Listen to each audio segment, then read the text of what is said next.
एक एक बच्चा 14 तारीख का इंतजार कर रहा है, नौजवान बुजुर्ग 14 तारीख कब आएगी इस जुल्मी सरकार भारतीय जनता पार्टी को हरा करके हम साइकिल का बटन दबा के कब बदला लेंगे।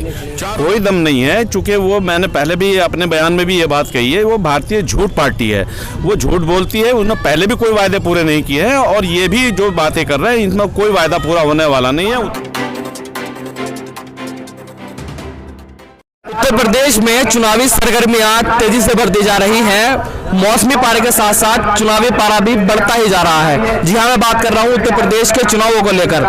उत्तर प्रदेश के चुनावों को 7 चरणों में बांटा गया है और हम इस वक्त मौजूद हैं विधानसभा नगीना में और मैं इस वक्त खड़ा हूँ ग्राम पंचायत कोतवाली देहात में और मेरे साथ बात करने के लिए मौजूद हैं नगीना विधानसभा से सपा प्रत्याशी श्री मनोज पारस, जो कि पिछली 2 बार से विधायक हैं और इस बार भी पार्टी ने इन्हें ही प्रत्याशी बनाया है। जी, इस तरीके का माहौल आप विधानसभा नगीना में इस वक्त देख पा रहे हैं? देखिए, सर्वप्रथम तो मेरी सभी दर्शकों को, अपनी विधानसभा क्षेत्र की सम्मानित जनता को, बुजुर्गों को, नौजवानों को मेरा प्रणाम, नमस्कार और आदाब।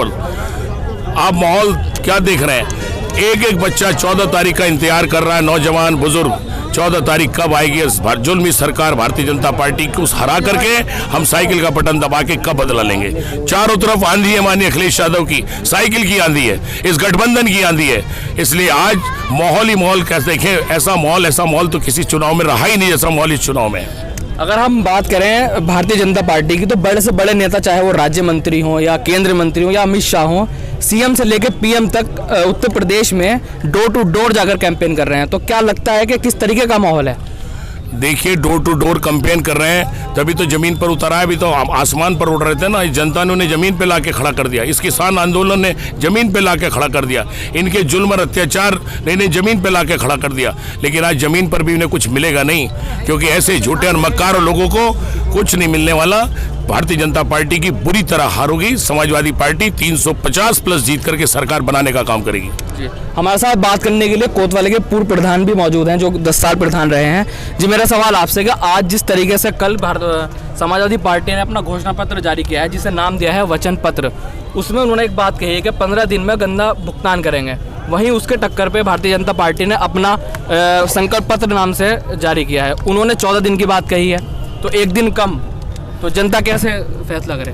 नहीं, भारतीय जनता पार्टी ने जितने भी घोषणा पत्र इससे पहले जारी किए हैं उनको कभी पूरा नहीं किया है। ये भी उन्होंने जो संकल्प पत्र जारी किया है ये भी उनका झूठा पत्र है। पिछला अगर उनका संकल्प पत्र को देखें तो उन्होंने कई वायदे ऐसे किए जो कर नहीं पाया। उससे पहले उन्होंने 15-15 लाख रुपए देने की बात कही थी, लेकिन आज तक किसी के खाते में 1 रुपया नहीं आया। वो बल्कि अमित शाह उसे ये कहते हैं कि ये तो जुमला था, चुनावी जुमला मानते हैं। वो पहले संकल्प पत्र कहते हैं और उसके बाद उसे जुमला पत्र कह देते हैं। ऐसे ही उन्होंने यूपी के अंदर हर एक मंडल में एक मेडिकल कॉलेज और यूनिवर्सिटी खोलने की बात कही थी।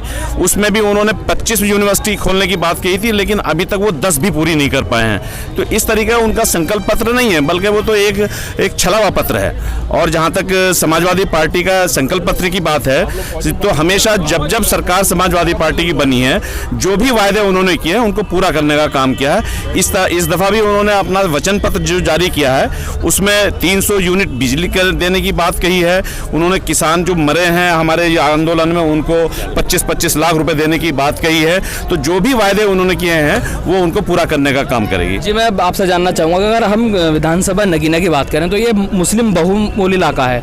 यहाँ पर अब असदुद्दीन ओवैसी MIM के उनका भी कैंडिडेट हैं, तो क्या लगता है कि मुस्लिम कन्वर्ट होकर आपको नुकसान हो सकता है? देखिए, जो मुस्लिम समाज यहाँ रहता है वो मेरे कोई चाचा है, कोई ताऊ है, मेरे भाई हैं, बुजुर्ग हैं।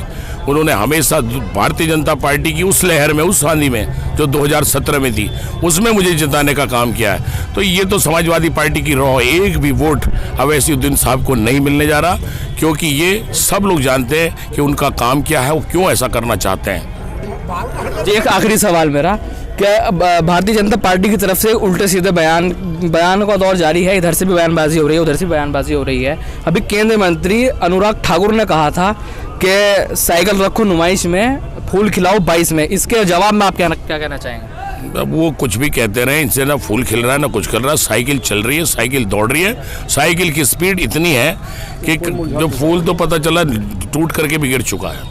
इसलिए हवा से ही टूट गया, वो तो साइकिल की आंधी से ही टूट गया।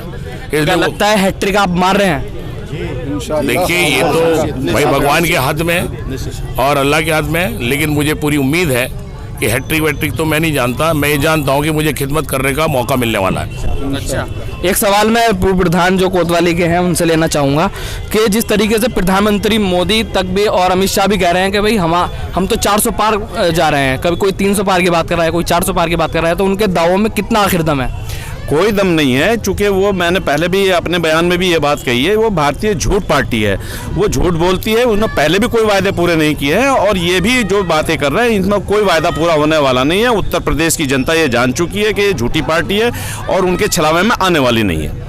बहुत बहुत शुक्रिया। तो हमारे साथ बात कर रहे थे नगीना विधानसभा से प्रत्याशी श्री मनोज पारस, जो कि निश्चित रूप से कह रहे हैं कि मैं हैट्रिक लगा रहा हूं, लेकिन आखिर देखना यह होगा 10 मार्च को क्या होता है। हालांकि पहला चरण 10 फरवरी को है और विधानसभा नगीना में अगर बात करें तो 14 फरवरी को दूसरे चरण में चुनाव होने हैं।